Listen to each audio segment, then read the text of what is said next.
une des caractéristiques uniques reliées à l'astronomie, reliées à des événements absolument impensables, eh bien, qu'on nous donne comme à propos de la description de l'Antéchrist, ok? Eh bien, il n'y a qu'un seul homme qui l'a accompli. Juste ça, ça devrait convaincre beaucoup d'entre vous, mais bon, encore une fois, je vous le dis, vous en faites ce que vous voulez. Dans le livre de Daniel, au chapitre 11, au verset 37. Mais on va commencer au verset 36. Le roi fera ce qu'il voudra. Bon, on regarde Obama, il fait ce qu'il veut, il passe les lois qu'il veut, il se fout de ce que l'opinion publique pense et il fait absolument ce qu'il veut. Qui va l'arrêter? Il est pris dans le scandale de l'enlèvement, du massacre de petits-enfants, de la pédophilie, le Pizzagate. Il est là-dedans. Il est protégé, il fait ce qu'il veut. La Bible nous dit que l'Antéchrist, que Satan est le lawless one, le sans-loi, eh bien, il est hors la loi, il ne suit pas les lois, il va même vouloir les refaire. Il s'élèvera, il se glorifiera au-dessus de tous les dieux. Eh bien, c'est normal. La Bible nous dit dans le livre de l'Apocalypse qu'il est le roi des abîmes, et moi je pense qu'il est la reconstruction génétique de Toutankhamon, le premier dieu qui a mis le dieu soleil. Donc Barack Obama se fait appeler même le nouveau Toutankhamon, et donc son corps est revenu avec la même empreinte génétique, et la génétique tient une certaine mémoire interne, non pas spirituelle, mais exemple. Il y a déjà eu des catastrophes de masse sur la Terre et dans notre ADN, vous l'avez imprimé. D'ailleurs, les gens se demandent ce qui va se passer. Les gens commencent à réaliser qu'ils sentent que quelque chose de très sombre approche, mais ils ne savent pas quoi. C'est dans leur ADN, entre autres, notamment, qu'ils le sentent. Donc, il va se glorifier au-dessus de tous les dieux. Il dira des choses incroyables contre Dieu et des dieux. Je peux vous dire que Barack Obama, je pourrais vous faire une liste, une vidéo non-stop de 10 minutes avec des phrases de 5 secondes qu'il le dit contre la parole de Dieu, il y en a plein. Il prospérera jusqu'à ce que la colère soit consommée. Il est suivi par Saturne, non seulement dans ses mouvements, mais en plus, une tempête s'est levée sur Saturne au moment où Barack Obama prenait le pouvoir. Elle ne cesse de grandir. La colère est imprégnée dans l'étoile de Moloch qui est Saturne. Car ce qui est arrêté s'accomplira.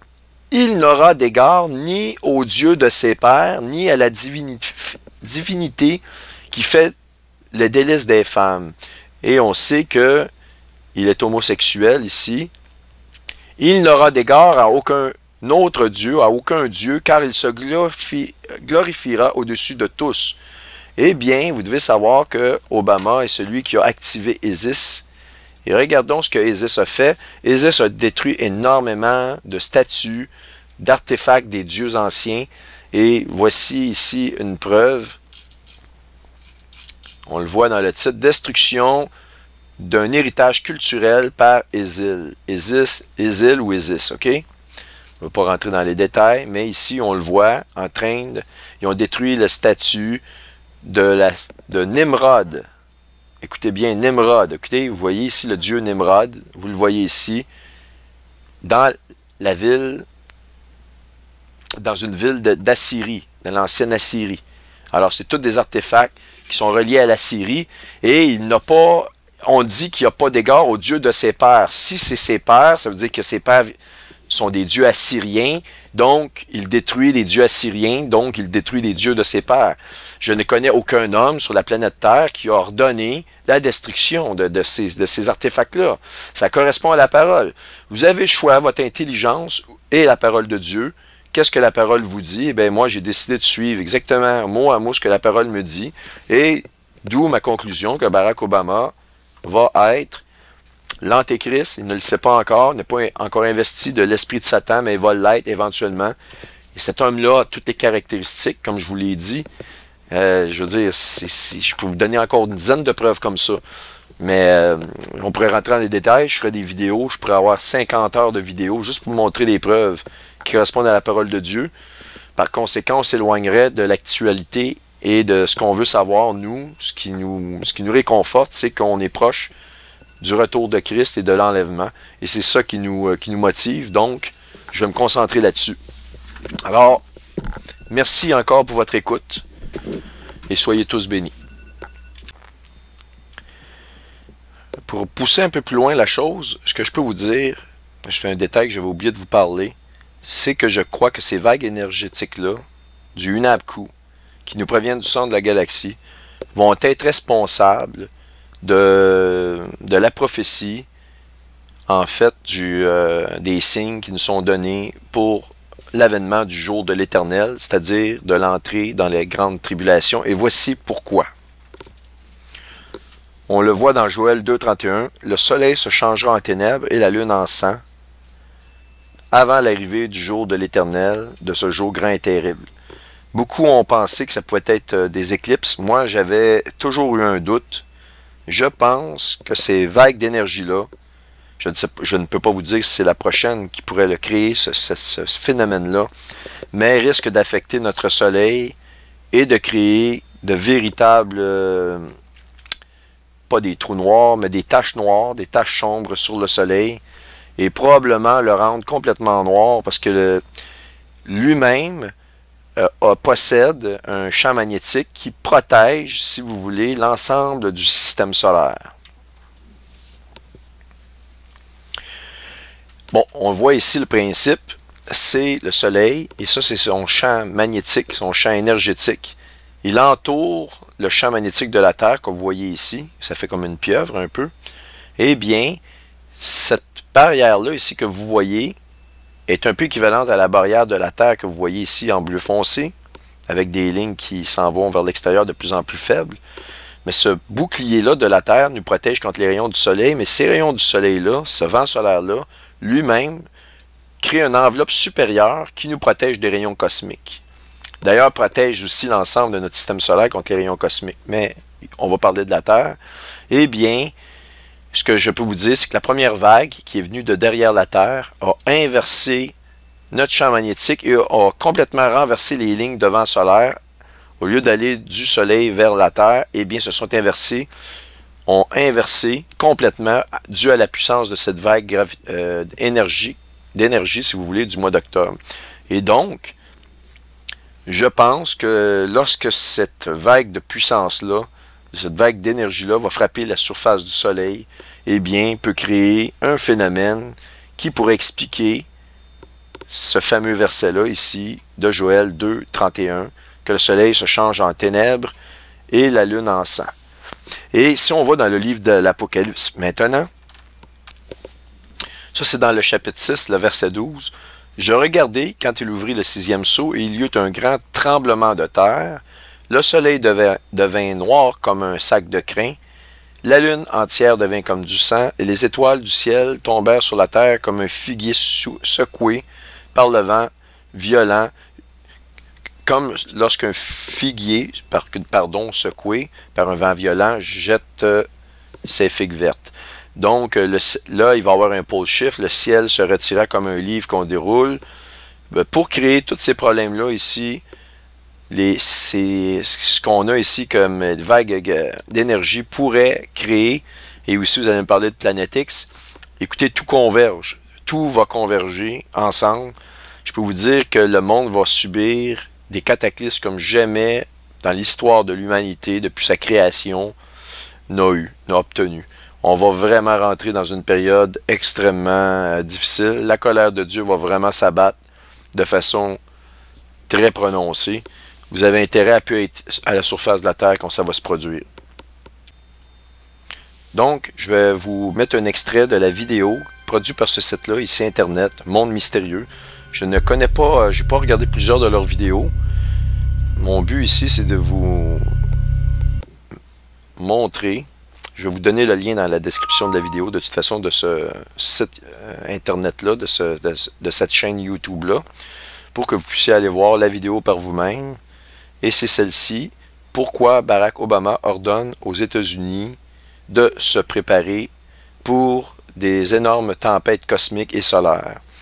Eh bien, regardons-la, puis je vous donnerai le lien aussi directement à cette vidéo-là.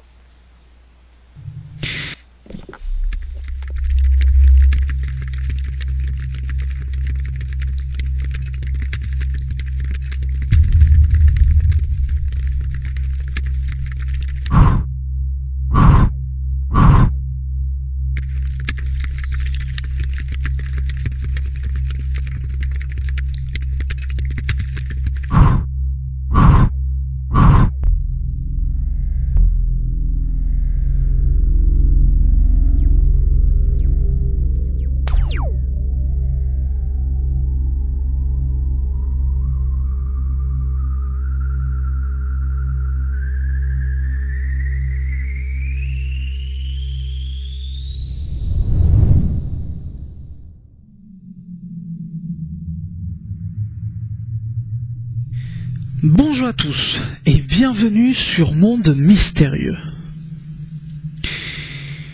Coordinating efforts to prepare the nation for space weather events. C'est ainsi que l'a annoncé la Maison Blanche il y a 2 jours, le 13 octobre dernier. Effectivement, Barack Obama ordonne aux États-Unis de se préparer dans les prochains 120 jours qui suivent cet ordre exécutif à une grande éruption solaire, à une immense éruption solaire.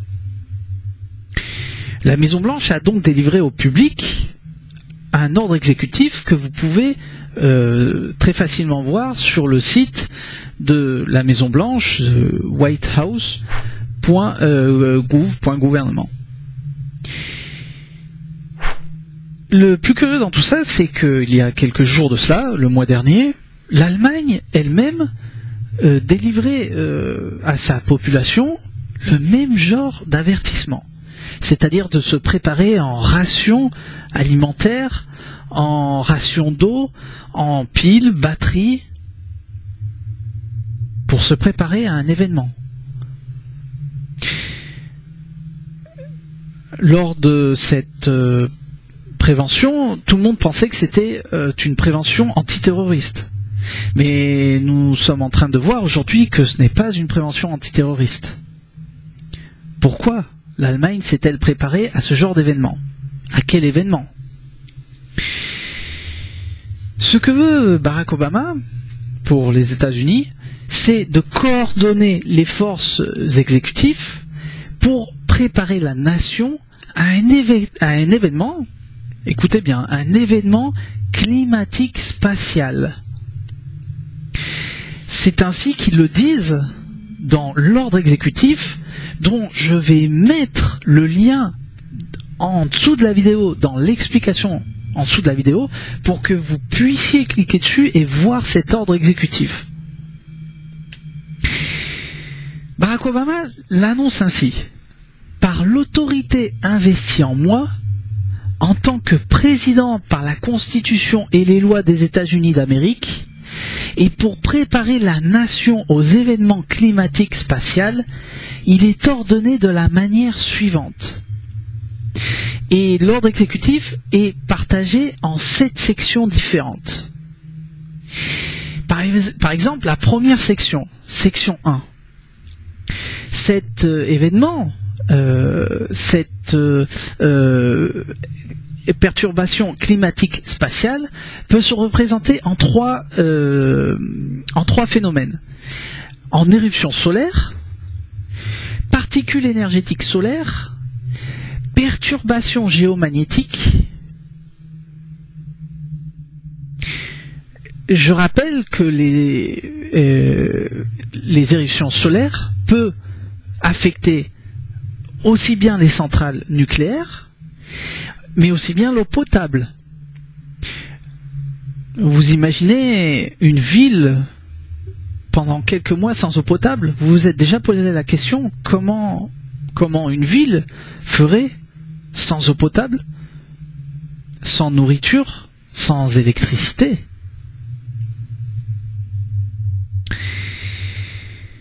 Je rappelle qu'au milieu du 19e siècle, il s'est produit le phénomène Carrington qui a, on va dire, abîmé toutes les installations électriques.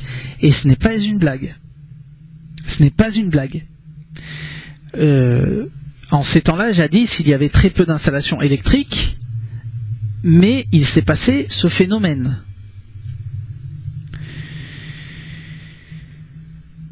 Il parle que les systèmes, que ça va perturber les systèmes de positionnement global, les GPS. Il parle des opérations satellites, des communications, de l'aviation, des réseaux électriques, donc comme je viens de le mentionner. Il demande un effort aux cercles académiques, comme les gouvernements, les gestionnaires, les universitaires, les médias, L'industrie de l'assurance tient donc l'industrie de l'assurance. Pourquoi ?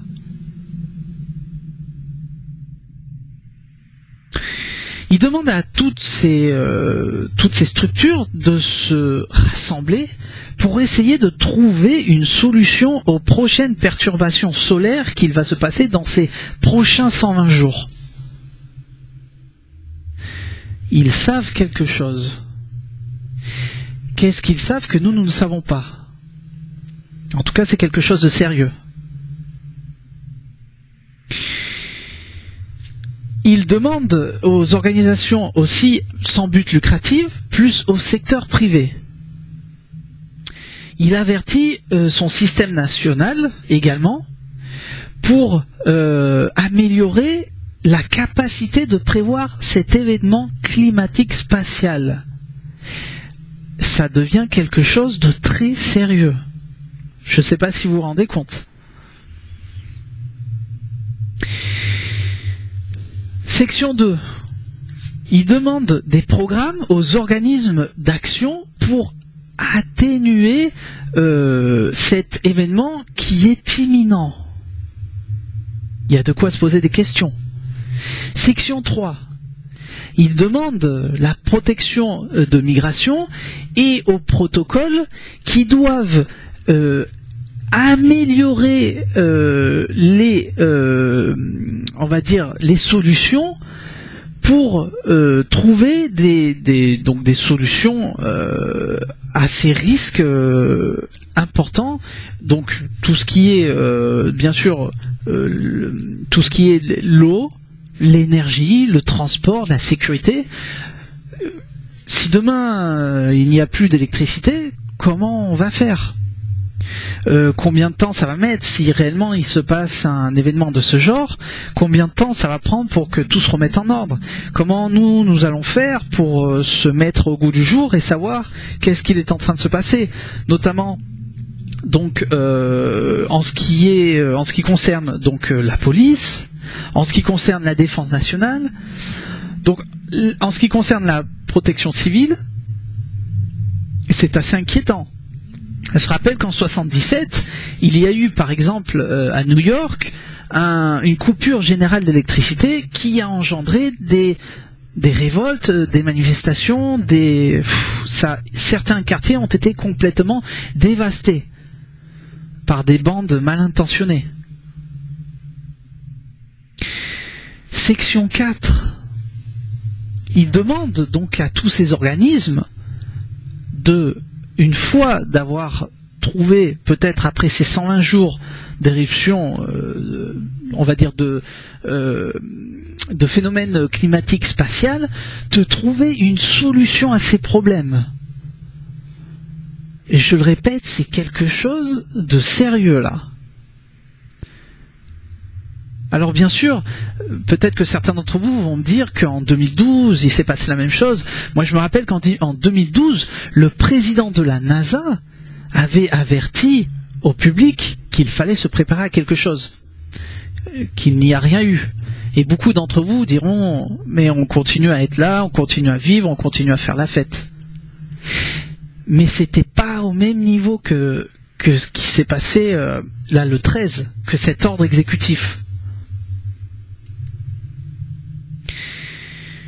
Qui sait, peut-être que les États-Unis savent quelque chose que nous ne savons pas.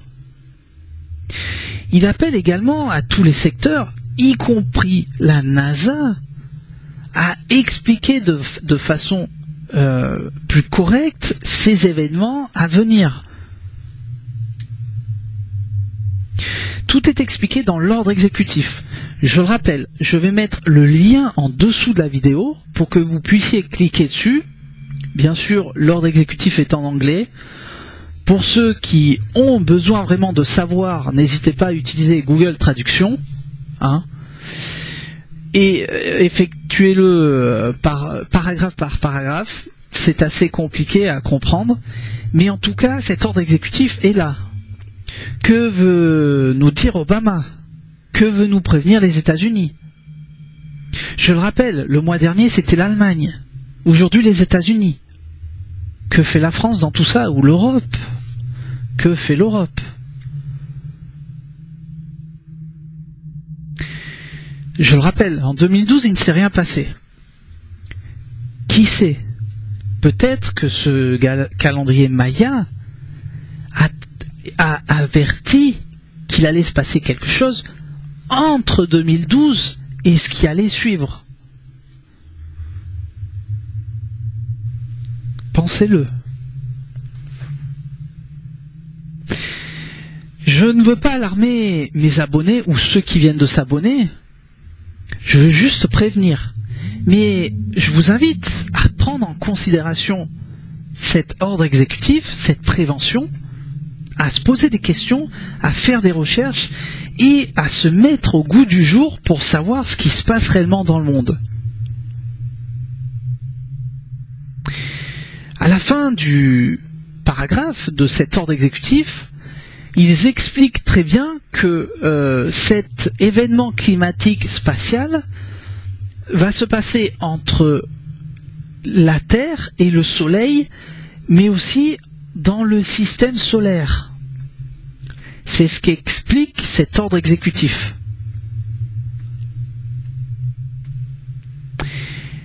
L'Allemagne avait donc rassemblé plus de 800 000 tonnes de vivres, de rations alimentaires.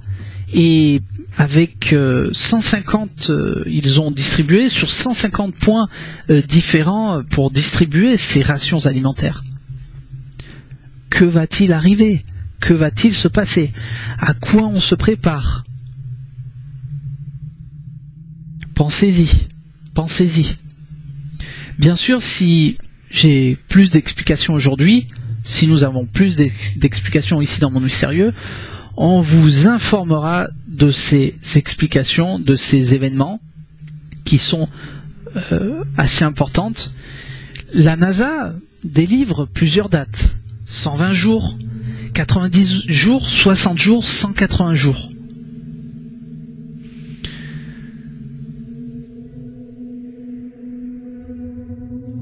Je vous tiendrai informé de ce qu'il peut arriver. Je ne suis pas là pour alarmer tout le monde, je le répète, mais pour prévenir. Je vais pas faire plus long que cette vidéo.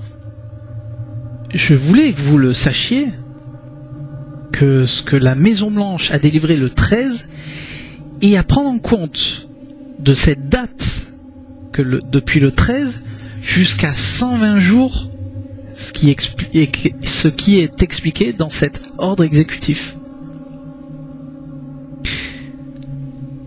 Je vous remercie d'avoir vu cette vidéo, et je vous dis sans plus, depuis Monde Mystérieux, je vous attends pour de prochaines vidéos aussi mystérieuses les unes que les autres. À bientôt dans Monde Mystérieux. Merci à tous. À bientôt.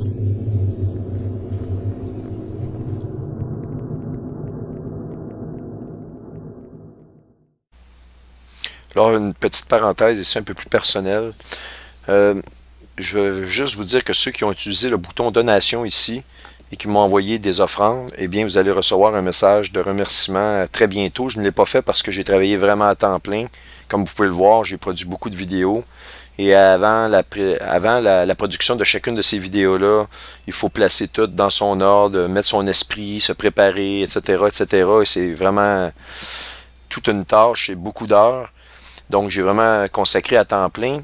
Mais vous allez recevoir vraiment un remerciement pour vous confirmer en plus que j'ai reçu votre offrande. Maintenant, ici, juste faire une note sur un message d'un frère qui s'appelle Pierre Côté. Vous avez probablement vu son mot qui apparaît un peu avec toutes les vidéos que je produis. Alors, ça va comme suit. En passant, je connais très très bien Pierre Côté. C'est un frère proche de moi. Puis vous pouvez, donc ce qui est écrit là, c'est fiable, vous pouvez communiquer avec lui via le courriel qui est ici. Il n'y a aucun problème, il n'y a pas à vous méfier de cela. Selon votre cœur, comme je vous dis, c'est la méthodologie, soit ici avec le bouton donation, ou lui, on va vous revenir bientôt avec une autre façon de faire, si vous avez des offrandes à faire parvenir. Et je vais vous lire le message. Donc, bonjour à tous et à toutes, mon nom est Pierre Côté. Je suis un frère dans le Seigneur, je suis en relation avec Richard, c'est vrai, je confirme. Il y a quelque temps, j'ai eu à cœur d'aider Richard, d'autant spirituellement que matériellement, selon mes capacités. Richard a parlé dans l'une de ses vidéos que si 100 personnes donnaient seulement 20$ par mois, il pourrait rencontrer ses obligations. Nous savons tous qu'il est attaqué dans son ministère. Grâce à Dieu, il est vainqueur dans toutes ces choses. Je pense que le peuple de Dieu peut faire quelque chose pour le supporter, alors je lance une requête pour l'appuyer. Vous pouvez me faire parvenir par courriel le désir de contribuer selon votre capacité. Donc vous pouvez l'envoyer, ce que vous pouvez faire, à ce courriel-là. Et bientôt, il va vous envoyer un courriel pour vous expliquer la méthodologie. Donc, au besoin, écrivez-moi, je vous donnerai des instructions. Fait que ça, on a déjà reçu une demande pour une personne. On a reçu votre demande, on va vous répondre bientôt. Et je vous remercie aussi en passant. Donc, on va pouvoir penser à quelque chose et vous revenir avec quelque chose de plausible et de faisable. Alors, PS, merci pour tous ceux qui ont commencé à donner. Ceci permettra à Richard de mettre plus de temps dans son ministère. Bon, c'est nous qui en bénéficions pour mieux se préparer au retour de notre Seigneur. En fait, évidemment, c'est très important, comme je vous dis, de garder les yeux tournés vers le Seigneur. C'est la chose la plus importante. De laisser de côté tu sais, vous pouvez discuter entre vous sur des hypothèses, mais de rentrer dans les grosses discussions pour vous arracher le cœur, ça donne absolument rien. L'important, c'est qu'on voit et qu'on sache que dans toutes ces prophéties-là, qu'on avance énormément dans le temps. Moi, je trouve que c'est la chose la plus importante de relever notre tête, car notre délivrance est proche. Il va donner aussi des versets d'exhortation. 1 Timothée est ici, au verset 17 et 18. Merci de votre attention.